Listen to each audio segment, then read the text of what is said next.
Hello. So, I don't know if you guys recently watched that shit fest that was the debate, but I did, and that's what this episode's going to be about. So, I'm just going to get right back into this. I'm not really going to do a whole lot of bullshitting or any of that kind of thing.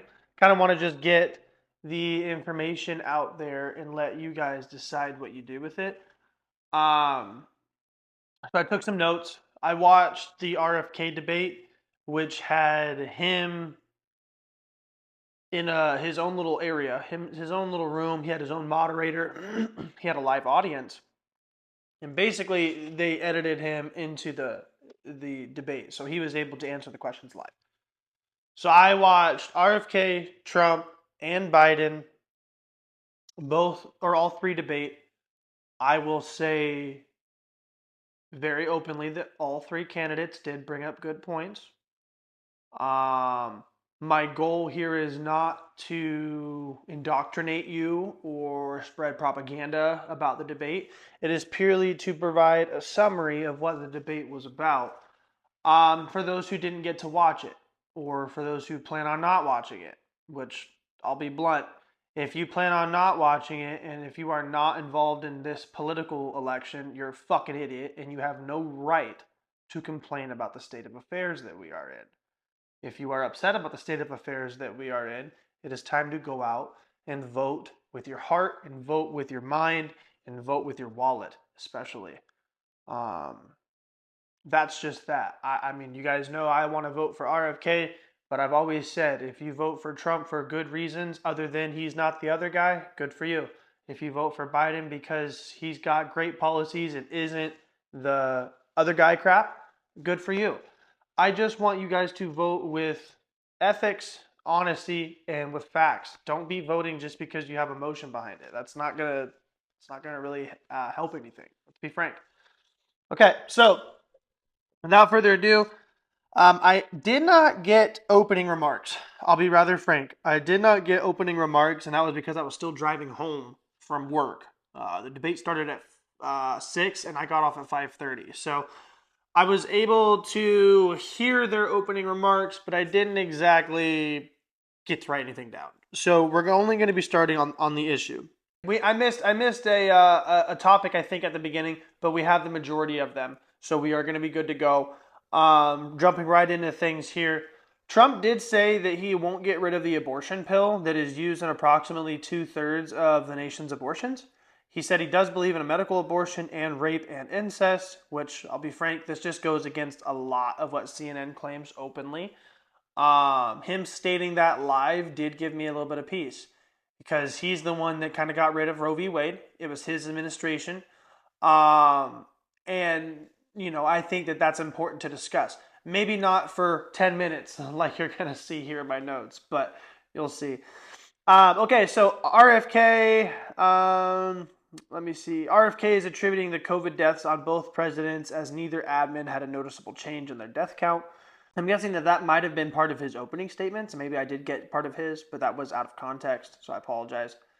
I've made a note here that Biden was slurring his words every other sentence. This did not stay this way for the whole debate. It looks like he was just kind of slow to start. He started off very rough, but by the end of the debate, he was actually pretty headstrong. I'm not going to go down the rabbit hole of, Dementia Joe, Sleepy Joe. I'm not going to do that whole thing. I do think that he was slurring his words to start. I noticed that he made 3 noticeable slips in his speech in the first 10 minutes, and he appears to be reading from a prompter, which is blatantly against the rules that CNN allowed. Now, again, this is just contextual, but CNN is pro Biden, so it wouldn't surprise me if they were throwing him some help. Okay, I don't think that it's necessarily a bad thing. It's just a note. Trump and Biden are both blaming each other on the abortion issue. Trump did get rid of it, but Biden never brought it back. I put in all caps, culture issue. This is not a real issue. RFK states that after second trimester, the state should protect the child, but otherwise states that it's not the state's rule to decide. Basically, what he was stating by that is that in the third trimester, the state has a vested interest in protecting the child. And he's actually speaking from an economic standpoint. And I kind of like that. But at the same time, we need to be looking at things bigger than that. His basic argument, though, is that most babies out in the third trimester can survive with the help of modern science and medical advancements, and he's basically arguing that it's no longer a fetus. Scientifically, he is still technically incorrect. But morally, I do kind of agree with that stance. I'm very pro-choice. I don't think it's my job to regulate that at all. But I do think that there needs to be some form of discussion. Not a finger pointing situation, not a you're pro life, you're pro choice, let's meet in the middle. I do think that some people don't need to wait for 8 months to abort their baby. I really don't. I think that that decision could be made sooner. Of course, excluding medical um, pregnancies or medical abortions, which I'll be blunt, that's the most of third trimester abortion. So, what RFK is arguing is not even really a big point, but it is a good point. So, like I said before, it's a culture war issue. I personally don't think we should even be discussing it, and I'll break it down here in a minute. RFK said that every abortion is a tragedy, but stated that 60% of abortions are from financial stressors only. He says he wants to fix the financial systems that disallow young women from motherhood. I was not able to fact check that. I have no idea if that's 60% of abortions, but I am led to assume that most abortions are mostly for finance or maybe for broken households. Like one night stands or the relationship turns sour or abuse, God forbid. But I think that those circumstances and finances are likely the majority of abortions. Of course, there's also just the plain, I don't want it. And that's fine too. But I don't think they're as common as people make them out to be. So I've now stated that the abortion issue is now taking over 10 minutes of time in a 90-minute debate. Reason why I fumbled there. It did end up taking about 15 minutes total. I just didn't update my note. I stated this is not okay. It is an issue that affects 1/8 of the population. How about 8 out of 8 people? Biden has blatantly allowed his mic on at least once in the first 25 minutes. They allowed him a rebuttal when it was not his turn. That's a blatant rule break. The way the debate works is whoever the question was asked to, they had 2 minutes of open floor. And then the guy that the question wasn't asked to had 1 minute of open floor. And then the question asked gentleman had a final 1 minute. So it went 2, 1, 1, right? However, there was one time in the first 25 minutes where it was clearly clearly Trump's turn talking, and I will admit he did have some tongue in cheek where he was kind of engaging with Biden, but his mic should have been turned off. CNN blatantly said that the mics would be turned off unless it was your turn. So that was a blatant rule slip, and I think that that was bad for Biden. That was really bad for Biden because it just fuels the conspiracy crowd of people that think that he's being propped up and that they're shadow people running the government. But anyway, Biden was fear mongering a full abortion ban on Trump, despite him literally saying that he's against it minutes earlier. No rebuttal was allowed from Trump at that point, and I believe it was just because they were engaging so much that they were stating that they both got their minute. I do agree with that thesis. I don't think that there was any reason to expand further. They were 15 minutes in. Biden made a tongue-in-cheek comment about blaming Trump for kids in cages. This has been debunked. Obama's administration made the cages, and I believe it was Bill Clinton's administration that signed the bill. If not, it was Bush's. This was live. I didn't get a chance to fact check it.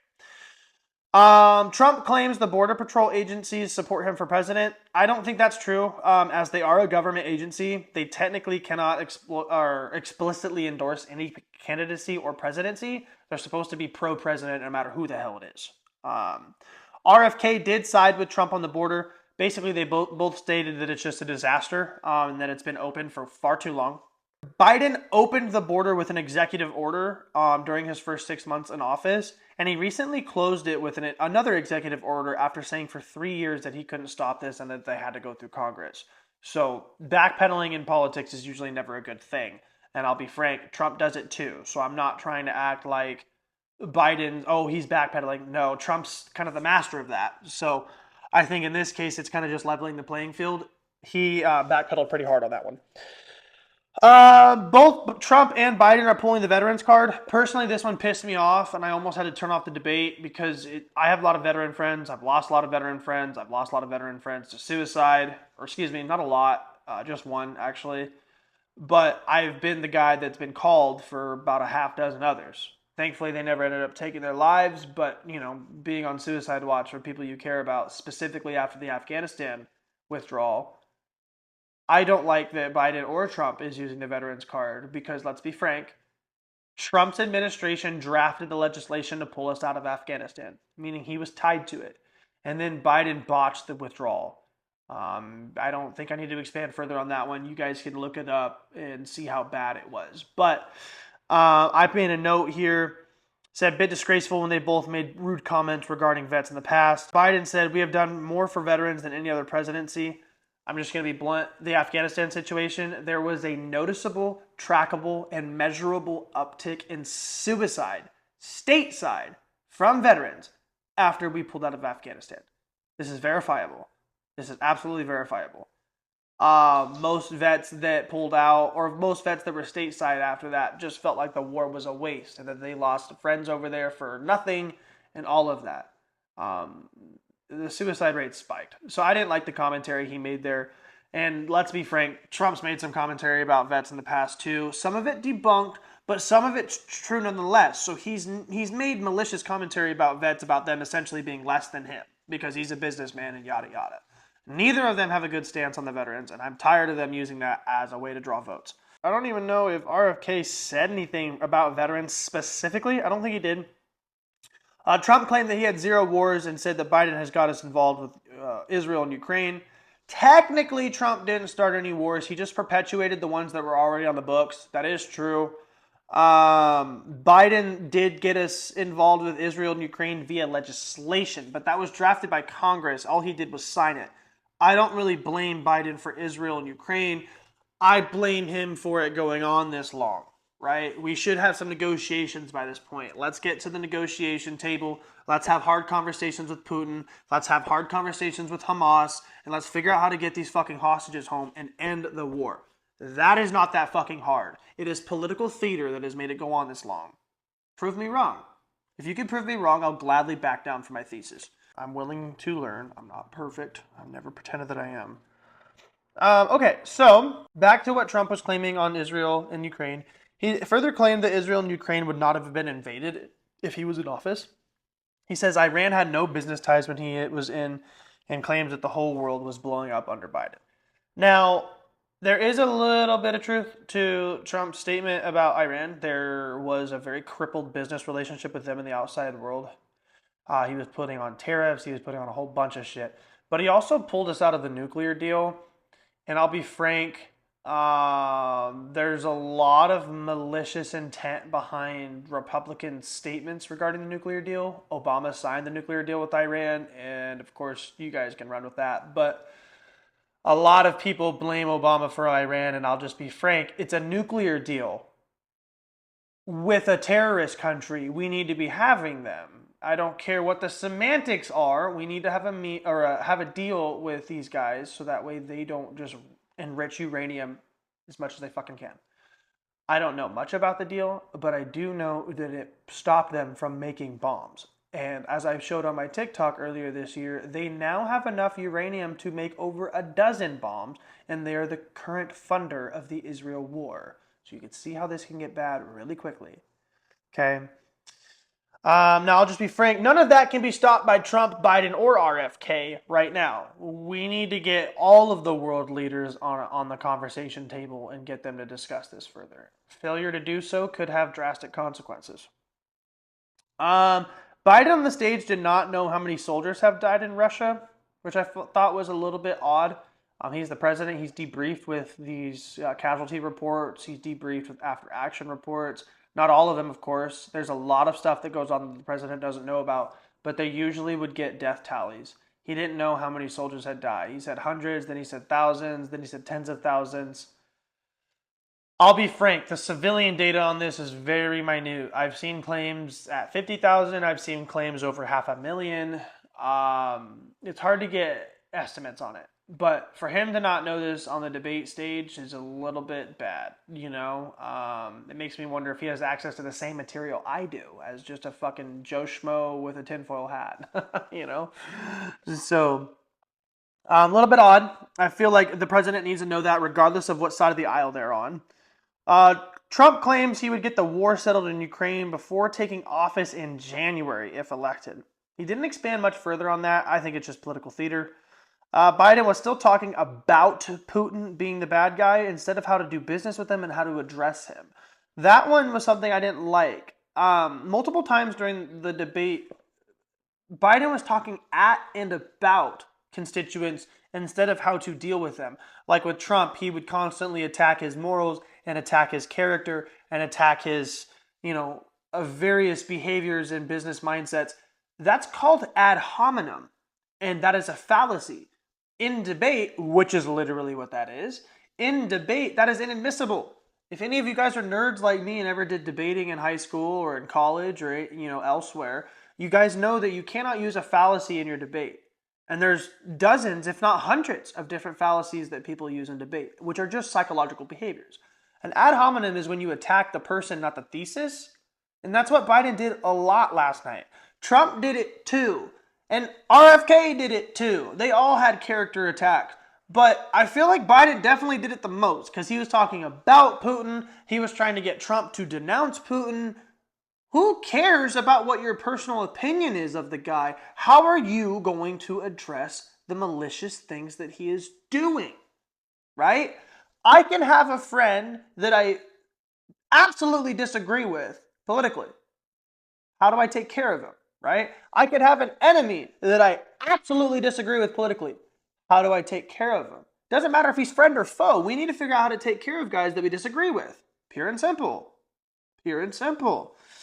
Okay, so RFK claims that Putin just wants to end the war and just wants NATO out of Ukraine. That is all he says. RFK says Biden is baloney on the Ukraine topic. At this point, there's 1.2 million viewers, or views rather, on the pod, or not on the pod, on the debate. RFK was bringing up the treaties that Putin has signed as proof that he only wants Ukraine in the Soviet Union and not all of Europe. And I want you to note that he is not apologizing for Putin. He's just clarifying. He did bring up multiple peace accords. I think it was the Minsk Accords and another document that he signed that basically just said that he's for perpetuating peace in Eastern Europe. He really is. I think a lot of American politics since 2016 have been polarized around Russia because we found evidence that they meddle in our elections. But let's be fucking frank. We do that everywhere. We've done that in over 100 countries in the last 150 years. Who are we to lose our marbles over another country doing it to us? We're okay. Our elections are still free. Democracy still exists. Fucking relax. We need to stop with the Putin and Russia issue for 1 second. Because it's literally, it's dominated every debate stage, every platform for years. And at this point, it's like, okay, nobody clearly has an idea how they're going to fix Putin because we've been talking about it for a decade. So, I don't mean to be sour, but I'm just a little impatient on the topic because fuck, dude. Putin's invaded Crimea and Ukraine 2 times just since I've graduated high school. God damn. Anyways, now they're going on to Hamas and Gaza and Israel, kind of just a spillover from the Ukraine topic. Biden says planet way forward. Number 1, hostage freedom. Number 2, ceasefire. And then number 3, long-term peace agreement. I do like that a lot. I think that's actually the way to go about it. First, we got to go in there and get back the people that were kidnapped on October 7th. Pure and simple. I do agree that that's what we need to do. Second is a ceasefire, and third is a long-term peace agreement. I will state that historically, this is what Israel and Palestine have done, but Palestine's broken the peace accord 3 different times. This is all verifiable. I'm not going to go down the rabbit hole. You guys know my thesis on Palestine. I don't care about them. The people are just fine. It's the government. The government is literally a tyrannical government. That's that. Biden claims that he hasn't given Israel any big bombs. I will state that he's given cluster bombs to Israel, and those are actually a war crime. More on that maybe later, but he's given cluster munitions to Israel, and he's been talking about doing it in Ukraine as well too. And yeah, those are literally banned in city. You can't use those over a city because you can't control where they fall. That's what a cluster bomb is. You drop it and it spreads out as it drops through the sky. So him giving those out, you can't really say you're not giving out any big bombs when that's one of the biggest non-nuclear bombs you can give. So I didn't like that he stated that. Regardless of my thesis on Palestine, regardless of how I feel about Palestine, what I just stated is rather blunt. Biden has funded genocide. I don't think Israel's committing genocide, but those bombs are a perpetuator of it, meaning whether Israel plans to kill Palestinians or not, those bombs are going to have other plans, right? Like I just said earlier, you can't direct them. Once you've dropped them, they go wherever the fuck they want. You cannot target them. You can't.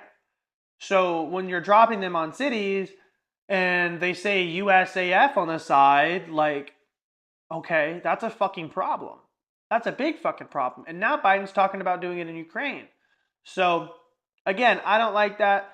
I'm doubling down on the fact that I don't think Israel's committing genocide. I think they're expanding their right to exist and defend themselves. But when you're dropping a munition like that, that makes my argument a lot smaller, right? It makes it a lot harder for me to defend you. Um, there's that. Now, Trump claims that Biden has overspent $10 billion on this war and that it hurts the civilians here and there the most. I don't know if I agree with his financial number, but I do kind of agree with that take that civilians here and there are struggling because of it. Both Israelis, Gazans, and the American citizens, all three parties are really, really getting hit hard. If you study the inflation metrics, it's skyrocketed since October 7th, and nobody wants to talk about that again.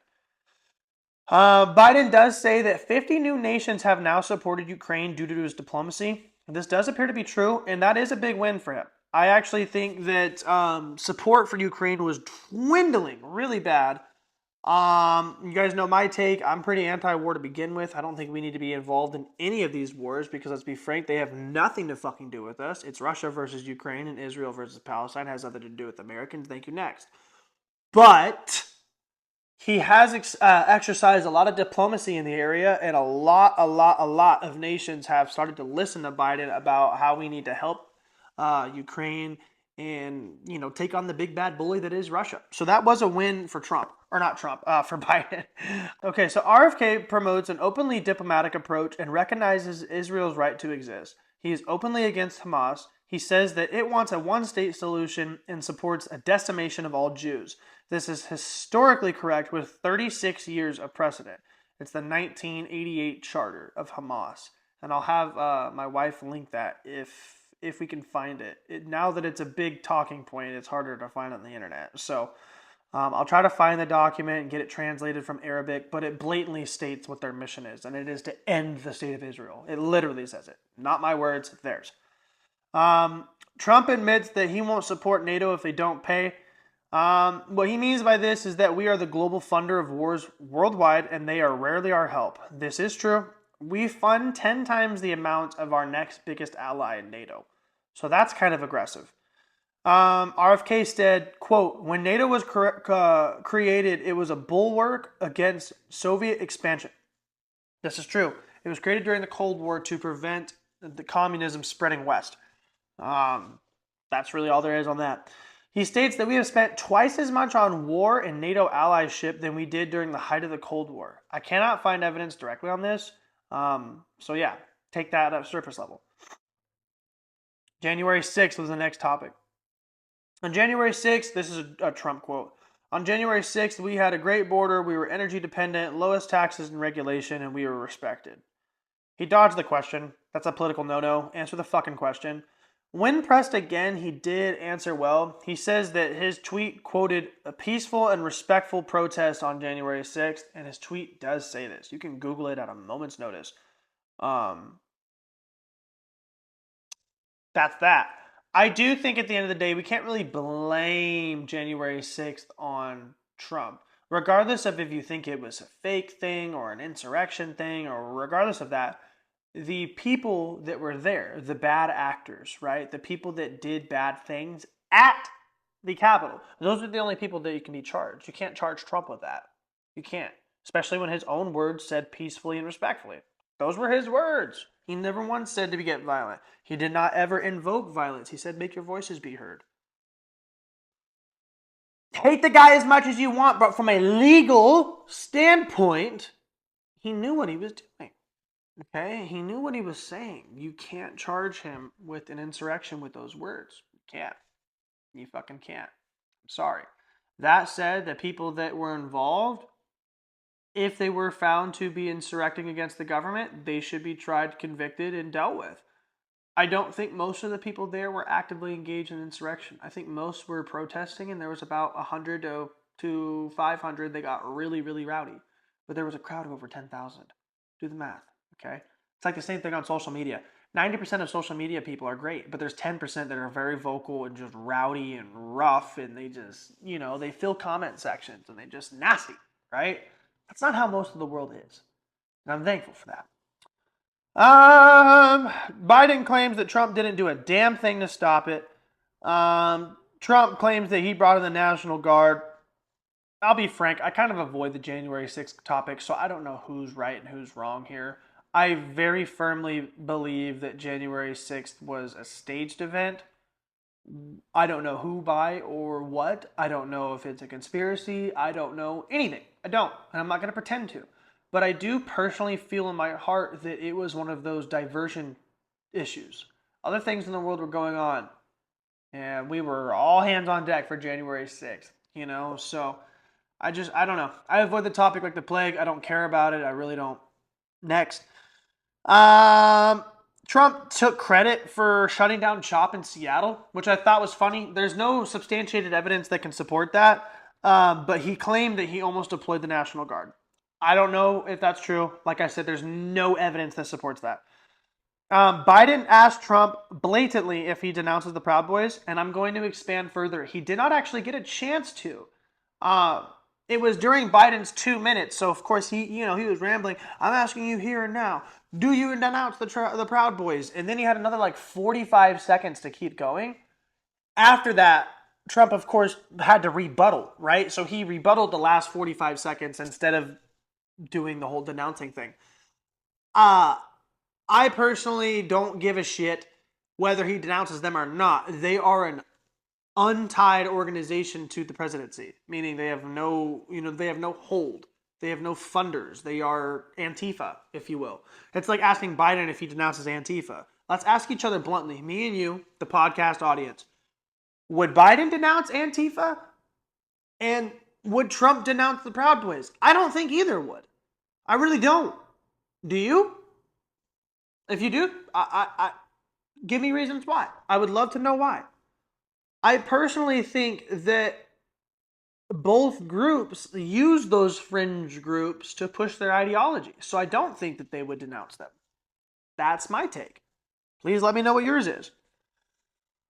RFK states that he doesn't know if Trump was truly involved in January 6th. Said, quote, if he is found to be, he needs to be punished. And I support that. He's basically just taking my stance. He's openly admitting that we don't have all of the facts. And making an opinion without having all of the facts is not smart. I think we can all agree on that. RFK also talks about how the Trump and Biden administration, how both Trump and Biden were wearing the little American flag pins. He said a real badge of American honor is defending the Constitution, and says that both have failed to do so. I think most Americans can agree with that topic because, let's be frank, the left is trying to take your guns away and your freedom of speech, and the right is trying to severely restrict civil liberties and social freedoms like gay and medical freedoms, and, well, really just a lot of medical freedom. You have medical freedom for abortion rights, and then you have medical freedom for the LGBTQ community. But where I'm going with this is both sides seem to be shredding up our Constitution, blue and red. And that is literally why I'm not voting for either this year. I don't feel like either represents the Constitution. I am a constitutionalist. The people that wrote our founding documents were very smart. And I don't think people understand that. Like, with all of the technology that we have today, the people that drafted the Constitution and the Declaration of Independence were still several IQ points higher than most people in tech, most people in science, most people in politics today, they were a very, very smart group of individuals. And I really don't know how, because most of them were settlers. But anyway, besides the point, I'm a constitutionalist, and I think we all need to be. The Bill of Rights, the first 10 rights that we have are specifically the only things that keep democracy a democracy. Failure to uphold those rights is a failure to uphold democracy. Pure and simple. Regardless of left, regardless of right, no bearing on that at all. Okay? RFK claims that the IRS and other agencies have censored social medias. He did sue the administration against censorship, and he's won injunctions against this. Because of that, I believe that he is correct in his statements. He says, furthermore, that 3.3 million businesses were shut down during COVID, which violated various amendments, he claims, including the fourth about illegal searches and seizures. He didn't get a chance to expand on that further, but he did on several podcasts where he basically just states that the act of a government coming in and telling you that you have to shut your business down is a form of search and seizure. Is because you are being told without a warrant, you are being told without an investigation or implication of any crime that you must lock your doors and shut up shop. That is a seizure of your business. That is a seizure of your profiteering, right? I don't know if I agree with it from a legal standpoint, but here's what I will say. He passed his bar exam and he is a lawyer and I'm not. So if he thinks from a legal standpoint that that is correct, I have to, subrogate, if you will. I have to subrogate my intelligence to him because he knows more. Pure and simple. I don't have all the facts. He claims that it's a legal issue. I agree from an opinion standpoint. I can't prove it from a legal standpoint. Pure and simple. Trump says, Biden was talking about the whole conviction thing. Trump says, quote, he wants to talk about a convicted felon. His son's a convicted felon. I'll be frank. Come here. Come here.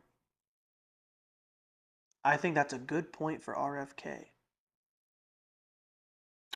The only conviction RFK ever had was a heroin addiction or a heroin conviction. And let's address this bit by bit. This was 40 plus years ago.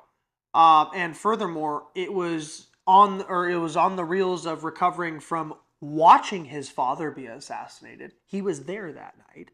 He watched his dad be assassinated. And he, of course, kind of watched and heard about his uncle, JFK, being assassinated. When both of your most important paternal figures in your life are killed, likely by the federal government, do you think that would not cause you to go a little bit fucked off for a few years? Let him be. It's a fucking drug addiction from 45 years ago. I wasn't even alive then. Neither were most of my viewers. We can't hold that against him. What we can is the very, very recent convictions for Hunter Biden and Donald Trump. They're bad. They're really bad. You've got the left saying, we need to crack down on gun control, yet the president's fucking son just got busted with an illegal firearm charge. Convicted. Not speculation. Not conspiracy. Fact. The hypocrisy of those previous statements I just made is just crazy. Anyway, so that was a great point for RFK. Biden claims Trump had sex with a porn star and molested a woman publicly. Trump claims live that he never had sex with a porn star. I think a jury of his peers found that to be incorrect. So he lied in front of the public. And not just like one of those CNN, Trump lied this many times, or one of those Fox News, Biden lied this many times during his address. No, Trump made a verifiable, without a shadow of a doubt, has been proven by a jury of his peers, he lied. You fucked Stormy Daniels, bro. Likely while your wife was pregnant at the time with Barrett. That's egregious. That is scummy. That's grimy. I don't like it. Trump goes on to claim that he's brought in hundreds of millions of dollars since the conviction and that it's only helped him and hurt Biden. I will be honest. That appears to be true. Trump's poll numbers have gone down about 5 points since the conviction. But that hasn't necessarily translated to Biden's uptick. Biden's gone up about 2 points, and then third-party candidates took the other 3. Not necessarily RFK. As you guys may or may not know, Jill Stein's in this race. There's a couple other third-party candidates that have small voter counts. But yeah, across all third parties, they took an uptick of 3%. So he did increase his funding. Trump has brought in hundreds of millions of dollars since the conviction, but I don't know if it's necessarily helped his polling. His political or I mean, excuse me, his public opinion is very low still. RFK agrees with Biden about the abuse of power that's going on in the Department of Justice, which is funny. He goes on, he says, ironically, though, that is what Biden is doing, according to RFK and millions of Americans. A lot of us think that these Trump charges are mostly political, and I'm going to agree they are. Now, not all of them, though. There's some of these charges that have a lot of merit and a lot of thesis behind it that is provable and believable. The problem I'm finding, though, is they're overcharging him. They know that not all the charges are going to stick, so they're overcharging him to try to find anything they can do to get him out of this election. That's tyranny. Whether he did or did not do those crimes, you're preventing him from running in a fair and honest election. If the people want a convict to be president, that's their fucking choice. I don't agree with that choice, but that's their fucking choice. Removal of that choice is a failure to uphold democracy. It is a failure to perpetuate a free and honest election. So I agree with Biden that the DOJ is abusing power, but I also think that Biden is the one doing it. So I don't know why he even said that on a live debate. RFK basically shared my sentiments on that. RFK stated that Secret Service for presidential candidates specifically started because his father was killed. This is true and Googleable. He says that he's the first candidate since 1968 that requested Secret Service protection and was denied. He's been denied multiple times. I don't like it. RFK, this is a big one. Protect the man. RFK claims the CIA was tampering with our election with 51 agents claiming the Hunter Biden laptop story was Russian disinformation. CIA has openly meddled in and caused outright coups d'etats in dozens of nations. We're talking places like Nicaragua, Cuba, Ukraine. We overthrew democratically elected leaders in Ukraine and put in a more favorable government for the West. Now look at where we are, right? We've had coups left and right in the Middle East. We've had coups in Vietnam. We've pretty much funded terrorism in every developed nation in the world. I'm just going to be frank. I might be able to make a podcast episode about it, but it's rather bleak. Just in the global war on terror, American veterans, American soldiers killed over 1 million Iraqi civilians. Okay? Next topic. Jesus. RFK had a rule break about his little convo just now about the CIA and the meddling and all that. He did go over his 2-minute time spot, but it was approximately 10 to 15 seconds. Let's be real with each other. We see that in debates all the time. I'm bringing it up for context because, again, if we're going to be honest, if we're going to be fair, I need to call out everybody's bad points, not just the ones I like, right? So he did have a rule break. He went on for about 2 minutes and 15 seconds when he only had 2 minutes. Biden basically claims tens of millions of voters are committing outright treason voting for Trump. The question literally is, do you think those voting for Trump are voting against democracy? So let's be frank, okay? Like I've told you, if you've got good reasons to vote for Trump, Biden, or RFK, I support you, right? Biden is telling tens of millions of you guys, if you're voting for Trump, that you are un-American, that you are unpatriotic, and that you are committing treason for voting for Trump. Okay, that's scary. The president is telling you that you are committing treason if you vote for somebody that's not him. Think about that. I want you to think about that. That's not healthy. That's abuse. That's tyranny. Okay? He fucking said that on a live debate stage. Okay, so I don't like that.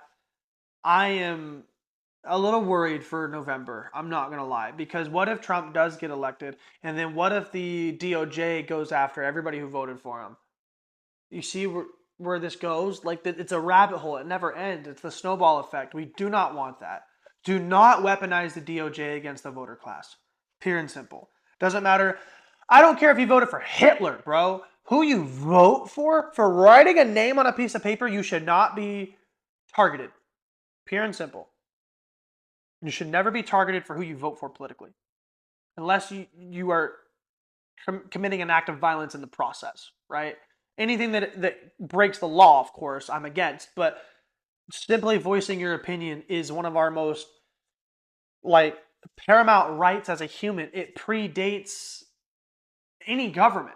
The ability to voice ourselves, that's something the universe gave us. To be able to speak is something that a government never created. That's something we created, right? So yeah, I was really scared when Biden said that. It made the hairs on my Jewish neck stick up a little bit because it scared the fuck out of me. Okay. So Biden is invoking neo-Nazis. He's basically saying that they support Trump. On paper, this is pretty true. There's nothing I can say that really refutes that. There was the Charleston protests in North Carolina. But there's a lot of precedent that shows that Nazis do like Trump. But there's also a lot of precedent that shows Biden was literally friends with KKK members. I think it was Robert Byrd, or I think is what his name is. But anyways, Biden gave a eulogy for a Klansman. Literally, not only did he know a Klansman, he knew him so well he could speak at his funeral. So where I'm going with this is rather simple. Neither political party cares about Jews. Both political parties are filled with Nazis and bad people, and we need to stop pulling the finger pointing card and focus on the fucking issue. I don't care what people support Trump. I don't care what people support Biden. What do Biden and Trump say about the various issues, right? That's what a debate is. I don't care about Nazis. If the Jews saying that, come on, focus, right? Then I said, lest we forget, Biden's done nothing to protect Jews in country since October 7th. And this is true. The protests that have gone down at Columbia and all of these other universities here in the States, he's done hardly anything. He's denounced one protest. He said one protest was anti-Semitic and you need to leave. And they haven't. They haven't. They haven't. So I don't really like that he's bringing up the whole Nazi thing when it's like, you've done nothing for Jewish people. Stop bringing up Nazis and Jewish causes if you're not actually for the cause. It's like a white guy saying BLM just so he can get invited to the cookout. You know what I mean? Like, it's cool if you support the cause, but you gotta actually support the cause. You can't just be trying to pull favor. So, at that point, there's 3 to 5 minutes of Trump and Biden literally going, no, you're unfit. No, you're unfit. No, I'm better. No, you're not. No, I'm better. So I literally didn't get any notes at that time. There's 2.5 million views at that point. RFK states that he wants to talk about how 71% of Americans are struggling with basic needs. He blames them both and says that before both of their presidencies, this was not even a conversation. I agree. During the Obama era and the Bush era, we had a global economic collapse with the housing market, and we all pulled out of that pretty quick. The houses took forever to build equity again, but the people, we rallied. We got back by like 2011. Everybody was happy as a fucking clam, you know? So I do think that he had a good point about that. 71% of us are struggling with basic needs. Even ourselves, me and Kenzie, as homeowners, taxpayers, sometimes we have to do a small grocery run, or we got a coupon a little bit. In 2024, we're fucking couponing. God damn. Anyways, debaters are now asked about black progress and how to help African American community. Biden claims that he's going to put forward a $10,000 tax credit for black homeowners, first-time homeowner, and then he continues to push the college crap. I don't really like the college crap because it's on paper only benefited people who are the children of or are themselves federal employees, meaning he's literally buying votes with this legislation, and I don't support it.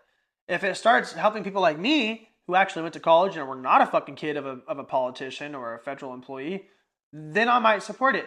But it's not supported, or it's not helped anybody in the working class. Only people in political families or in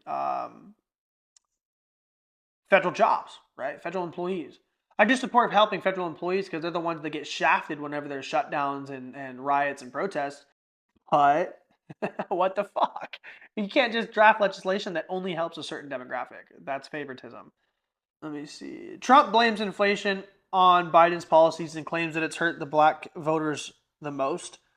A lot of people thought that was a little bit racially charged, but inner city, not youth, just people, right? People in the inner city that are struggling as is. I wrote this note. I personally think that it's killed everybody that's not wealthy. Trump making it a black issue almost implies that Trump thinks that black people aren't wealthy. I don't think that that's necessarily the way he was going with it, but that's kind of how it came off. So he had a good idea, but I don't know. I think he kind of lost with that one. That was a bad statement he made. He blamed it and said that it's hurt black people the most. And it's like, oh, I think it's hurt everybody that's not making $500,000 or more a year. But sure, let's say it hurts only them. He claims the border issue is taking black jobs. Another one of those things where it's like your heart's in the right place, but what does that mean? What are black jobs and why are immigrants taking them? What's that overlap? Can you expand further? Because if you don't, it looks really racial. Biden claims the economy was belly up under Trump. Excluding the pandemic, this is vividly false. It was the best economy we had before the pandemic. And then after that, it was one of the worst economies we've had. But you can't blame Trump or Biden for COVID necessarily. It's a global issue. Blaming one person for a global issue is fucking ignorant. Absolutely ignorant. Don't do that.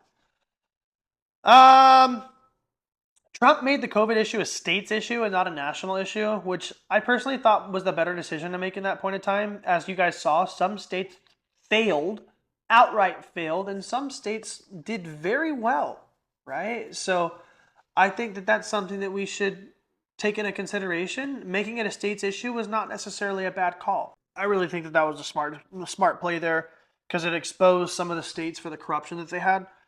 But I'm not going to attribute that to Trump, right? He had a whole team of advisors that helped him make that decision. That was not just him.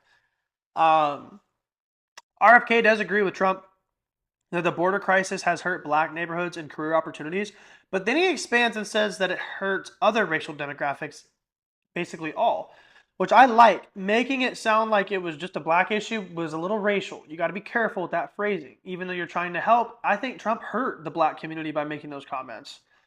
RFK instead brings up the mass incarceration system. He says 1 out of 4 black men have seen jail. It says 60% of black prisoners are for non-violent offenses. This is true. Most of the black men that are in this system right now are for petty drug offenses. A lot of times it's not even for intent to distribute, it's for holding, it's for possession. So that one pisses me off a lot because we have way too much prison profiteering that goes on in this country. There's for-profit prisons, and I think that in and of itself is a fucking issue. It's legal slavery, pure and simple. Trump claims that police unions support him. I do think that this one is true because they are technically more independent than the federal entity. For example, like the Border Patrol that he claimed earlier supported him. Trump claims that much of the black population has abandoned Biden as well as Latin voters, saying that they feel their vote has been bought. I do think that that's a mixture of truth. Polling has shown a slight decrease of support for Biden from the black and Latino community, but that by no means that they're supporting Trump. That means nothing other than that they're no longer supporting Biden, right? So take that as surface level. I think a lot of young men and women of color right now are leaving Biden because, yes, you know, he's just a shit president. And I do agree that their votes were kind of bought. Biden hasn't done anything to benefit either community since being president, despite stating multiple times that he would. So take his statement with a grain of salt. I think Trump was right, but I don't think that they're magically supporting him now. I really don't. And that's what he was arguing. Trump says he wants clean air and water and to utilize all forms of energy, not just one. He said a hybrid approach is best. Biden directly refuted that and says that Trump doesn't want clean air or water. He talks about how he brought us out of the Paris Accord and a whole bunch of other things. I made a personal note here. I said Biden's continually started his rhetoric with some line of everything he just said is wrong. It's political filler to give him time to think, which is fine, but it is unprofessional. If you're going to use fillers, you can't just attack the guy, right? Biden said Trump pulled out of the Paris Accord for climate change. This is true. Trump refuted, stating that it was going to cost us $1 trillion from the U.S., nothing from China, and nothing from India, and they're the world's largest polluters. I was not able to fact check that, but if that is true, that's fucked. They should be the ones putting up trillions of dollars because they are the ones that have the most pollution in the whole world. And it's not even close. They make up like, I actually don't know off the top of my head. I don't want to give out misinformation, but they make up a big chunk of the global pollution. It's a lot. Like, I think the majority. We only make up, I think, 10% of the global pollution. And that's with all of our businesses, all of our cars, everything. So, yeah. Trump accurately discusses the fact that he got insulin prices down. That's a pretty universal win. I don't know if you can attribute it to him, but it's a win for his administration. RFK argues that he's the most qualified on climate. He believes it's an existential issue, but does not insist or mandate others to think that. I think that's huge. He does think that we need to tackle it immediately, but it's not something that, like, he's not going to force you to buy an electric car, right? He wants to focus on infrastructure, which I'll expand here sooner. He says he wants to create a robust mass transportation system, make every home a power plant with renewable energy. He says no geoengineering, no BlackRock, which is the company that owns the whole fucking world. I'll let you guys Google them. No BlackRock and no carbon. He said something else about carbon specifically, but I couldn't pull the verbiage on it. But basically, it was a way that they could edit carbon and they could make it from like a gas into a solid, and that solid state carbon is more harmful for the environment than gaseous carbon is. I don't know much about that. He's the environmental lawyer, but he's saying it, so I believe him. Automatically, I believe him. Biden calls on wealthy taxpayers to fund Social Security. Otherwise, he dodged the hell out of the Social Security question. I don't like that. That's a question that's going to impact my generation the most because it's likely not going to be available to pull from when we retire. Trump blatantly called him a liar on this topic. My previous note of Biden dodging was... Oh, that's funny. I made this note. I said, my previous note of Biden dodging the question was legitimately made before Trump said this. Ironic that we agreed live. Trump calls Biden the worst with the VA and veterans nationwide, vets in the street, anger in the country, etc., etc. We're now at 3.6 million views. Biden claims that Nobel Peace Prize winners prophesized that Trump would cause a recession if reelected. Not sure how that's relevant, but it's a claim that he made. RFK said, quote, could you imagine if the public had an extra 5 to 6% to put into their retirement portfolios, talking about defunding Social Security and letting us fund our own retirement plans? Personally, I agree with that because fuck you guys. RFK says that he's going to use AI to cut down waste in government expenditures, including government jobs. He says a lot of government jobs could be done by AI, and then a lot of it's just paper pushing and political theater. I fucking love that because that's actually talking about draining the swamp, right? A lot of guys that are in politics, not the House and the Senate, which is Congress, not just those guys, not just the president, but on the lower level, cabinet members, advisors, right? Those guys are just little Joe Schmo paper pushers. He says he's going to use AI to cut down on waste. A bit worrisome because there's going to be AI in the government now, but let's let him expand on that.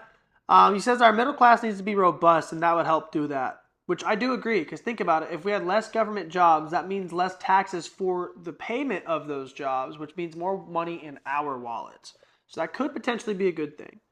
Next question is, what would you guys do to make childcare more affordable? Trump didn't say shit. He brought up a previous point that Biden made about firing a general that supposedly claimed he said nasty things about veterans. Trump claims 19 people corroborated that he did not state this, but I am unsure. He did not ever discuss the daycare issue, and it fucking made me pretty bummed. Biden also dodged the fucking question. Political banter about who's the worst president, discussing all of the polls that voted Trump the worst in the history of our nation. Out of nowhere, he redirects and states that we need to increase the child care tax credit, which I agree, but there's no expansion on that thesis. What do you mean? What are you going to do? How are you going to help? God. So I made a note that said Trump given a rebuttal to discuss child care and further ignores the question. Here's my note. At this point, neither primary stated more than 15 seconds combined about child care and how to make it affordable across 6 minutes of airtime. American voters, hear that, okay? I need you guys to hear that badly because let's address a very, very, very blunt, very blunt point here. The working class, meaning those who are childbearing, those who are starting families, buying homes, getting married, starting businesses, those are the ones that prop up the economy. We need to be investing in the ones that have kids or for otherwise stated can't afford to have kids because childcare is a barrier, right? Across 6 minutes of airtime, we get 15 seconds of combined commentary on the whole fucking conversation, and it's literally a question in the debate? Dude, come on. Biden claims that taxes didn't go up for people making under 450 grand a year. Personally, mine have always fluctuated, so I don't give a shit about this.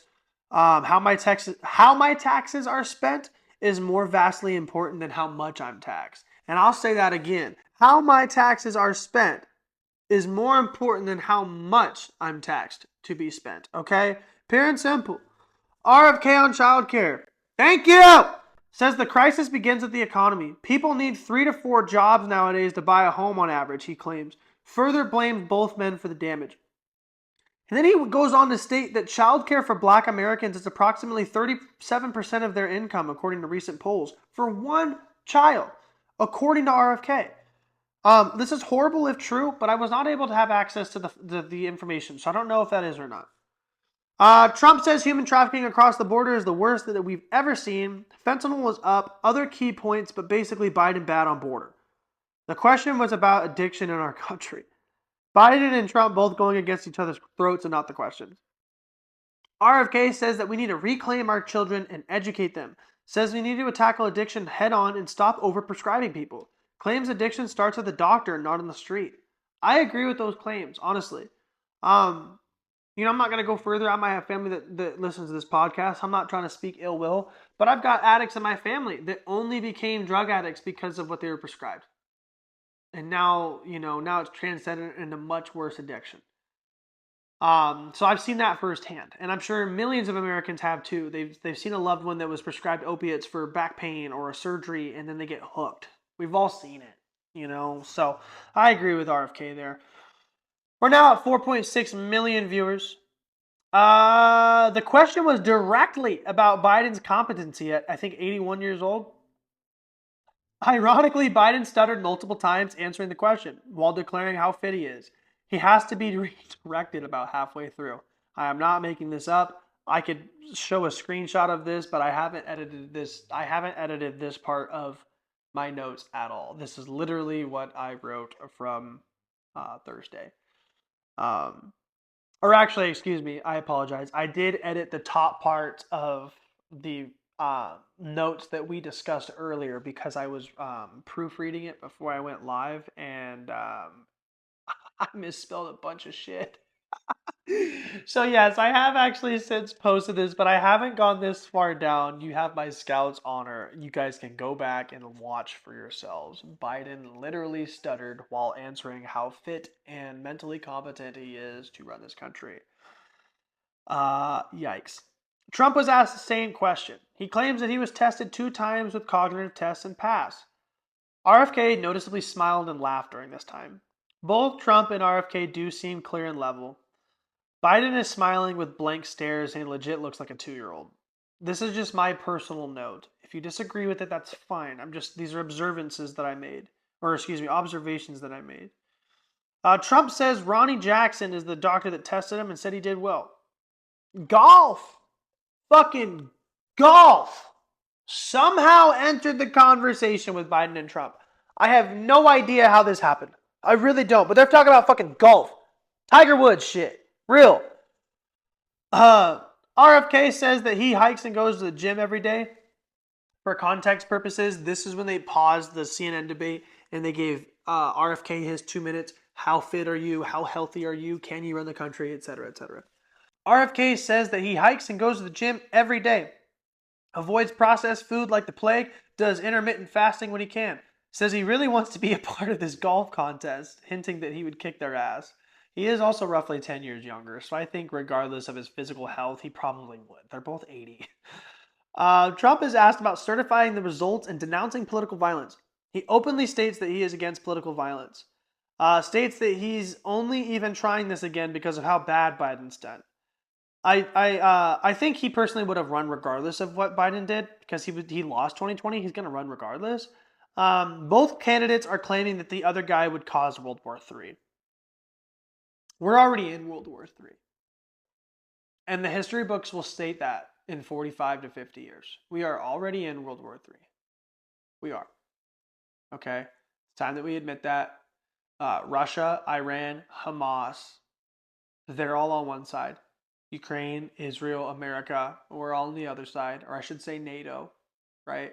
This is already a world war. Iran has already talked about another war with Lebanon and Israel, and that would officially make it 3 countries that have officially entered Israel's war. That's a world war. Okay. So them doing that as political theater, I'm tired of the World War III comments. Everybody's made that since Hillary and Trump in 2016. I'm fucking tired of that argument, especially when we're in the middle of it. Trump was asked again if he'll certify the results because he did kind of dodge the question a little bit, and he agreed. If he loses in a fair and honest election, that he will certify the results and concede to Biden. We are now at 5 million flat views. 5 million views. That's crazy. Biden devolves to name calling him a whiner multiple times. RFK closes that specific question on basically stating that we're at the highest chance of a nuclear war since the Cold War. He says that we will lose Ukraine. Earlier, he mentioned the population issue, which I don't think I actually wrote in here. But there's 10 times the population in Russia as Ukraine. By simple math, eventually the war machine in Ukraine will exhaust if we don't get a decisive answer within the next few years. They're going to run out of people. That's not me being a Putin apologist. That is me looking at the fucking numbers and thinking critically. Putin can continue ramping up military spending, taxation. He could turn his entire country into a war economy, which is historically what Russia's done, right?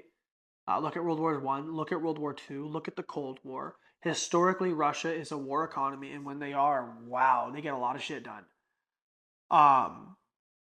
So I do agree with RFK that we are going to lose Ukraine if we don't get to the diplomatic table. We got to get to the negotiation table. We got to stop killing people on both sides. That's basically what he's stating.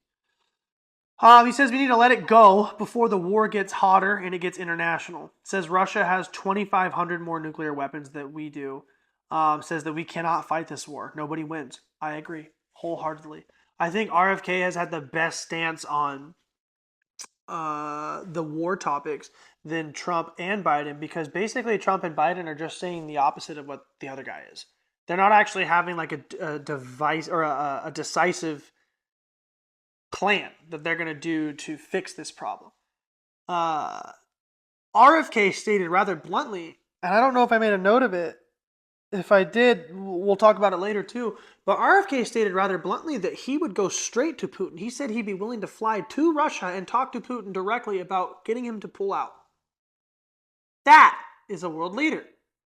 And I'll be frank, Trump and Biden have both gone to Russia and they both talked to Putin a couple of times. But nothing's happened. Nothing's happened. So is it good? I don't know. Fuck. Shit. Anyways, closing. Biden says Trump's deficit will cause more taxes. Kind of 50-50. Future policy causes more taxes, not previous, but the previous policies Trump put forward will increase taxes for our kids. Doubled down on the child care credit, but doesn't actually say what he will be doing. Just says increasing it. To what? Trump now calls Biden a complainer too. Both of them have now done this, and it's just immature. Focus on the issues. Biden says Iran was out of business when he was in office, repeating an earlier point. He says Ukraine shouldn't happen and wouldn't have happened if he was president. Talks about the riots and protests regarding Israel and Ukraine. RFK touches on the fact that an entire generation has lost pride in our country and politics because of these two men specifically. Polls indicate that he is correct in these statements. Basically calls them sock puppets. I forgot that I wrote that down. And he actually said that. That's his words. He said sock puppets, but he was talking about a different part of the argument there. He says that they do nothing to fix the issue but argue against each other. That was a good point to make live during a debate in which they do so. Says, quote, if you want more of the same, vote for them. If you want things to completely change, vote for me. I like that he's never directly attacking them. He's just saying that if you like the current state of affairs, continue to vote for them. On his closing argument, RFK also stated, day one, he will have an executive order for any federal official who lies. He will lose his job if they're caught lying in the course of their duties. This would be huge. He also plans to stop the surveillance state, stop legalized propaganda, which most of you guys don't know about, unwind the corporate bind to power, and undo the military complexes and forever wars. He says he will harness AI and bring it and blockchain home and make it ours and not make us a slave to it like all these conspiracies claim that we will. He says if you want to vote out of fear, vote for these guys. If you want to vote for hope, for future, vote for RFK. Final tallies 5.56 million views were live. So we can round up 5.6. 5.6 million views were live. It's about 2% of the general population. It's about 1.7, I think. So about 2% of the general population. Polls indicated thereafter that Biden was down 13%. Trump, Kennedy, Kamala Harris, and third-party candidates across the board were all trending higher, which I thought was interesting. Kamala Harris actually had a higher polling number, which, as you guys know, she's Biden's vice president. So her receiving support after that was interesting. Don't be surprised if before the election, maybe they make Biden stand down and have Kamala run on an uncontested ticket. I would rather that than Biden. I fucking hate Kamala Harris, but I'd rather her run than Biden because more people hate her than Biden, and I think that if that occurred, it actually gives Trump or RFK a better shot. I don't like Trump. I voted for him in 2020. I hated him in 2016, and I'm kind of back to hating him now in 2024. But he's got a better political resume than Biden does. Biden's flip-flopped on the issues multiple times over 40 years, and all you got to do is go to any .gov website and look at any legislation he's drafted. He was against the gays for the first 20 years of his political resume. Literally. He supported legislation against gay people. And now, magically, when Obama makes gay marriage legal nationwide, he flip-flops, right? Now he's this bastion for gay civil rights, right? And just do some research on Biden. I don't like him. I don't like Trump either. I don't like everything that RFK says either. But I think that more and more he's showing that he's really got this one in the bag as far as competency goes. In my opinion, he won the debate. But like I wanted to say earlier, I do genuinely think that Biden and Trump both had very good points. Biden has a very good international record. People across the world really do respect Biden because he's got